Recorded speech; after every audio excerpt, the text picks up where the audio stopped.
It's a common talking point among feminists claiming to support women, unless, of course, you voted for President Trump. Listen. When I see women doing that, I think, why are they publicly disrespecting themselves? Why are they opening the door to have someone say that about them in their workplace? There's just no evidence that he has an understanding of what women's lives are like today. Our next guest argues feminism has very little to do with women, instead arguing, quote, it's an elitist, exclusive club where the rights of women are championed only if you are a certain brand of woman and only if it suits a liberal political agenda. Joining us now is freelance writer and former press assistant for Senator Rick Santorum, Lauren DeBellis-Appel. Thank you, Lauren, for being with us. Good morning, Ainsley. Good morning. So I read your op-ed, but for the folks at home that didn't read it, what is your message?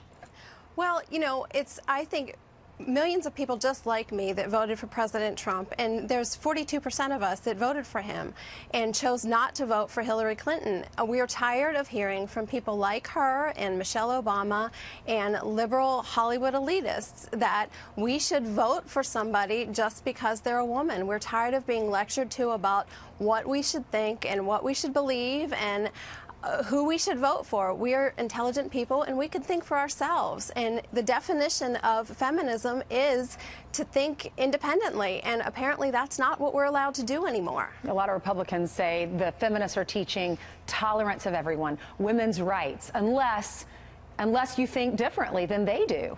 Do you agree with that? Correctly, correct.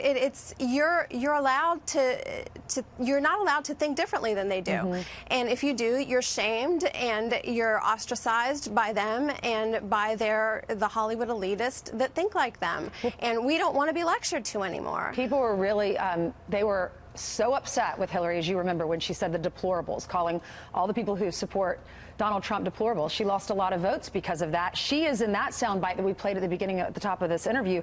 She said if you voted for President Trump, you're disrespecting yourself. Do you take offense to that? That you're disrespecting yourself if you're a Trump supporter? I absolutely take offense to that. You know, again, like I said, we're a large group of people. There are 42% of us that voted for President Trump, and you know, we're moms like I am. We're working career women. We're intelligent people. We can think for ourselves. We didn't, like she said, necessarily take our cues from our husbands and our boyfriends. We decided for ourselves who we could vote for, and we didn't need to be told. And we didn't just get in line just because they told us to and vote for a woman just because it was a woman that's running. I mean, quite honestly, you know, that's what she ran on. You know, we were told that we were supposed to vote for her because she was a woman. And, you know, voting for someone just because all they bring to the table is their gender is honestly the dumbest thing I've ever heard of. So what is your message to feminists this morning?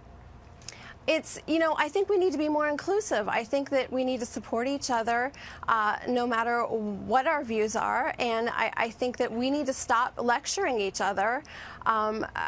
We can think for ourselves. And the definition of feminism is thinking independently.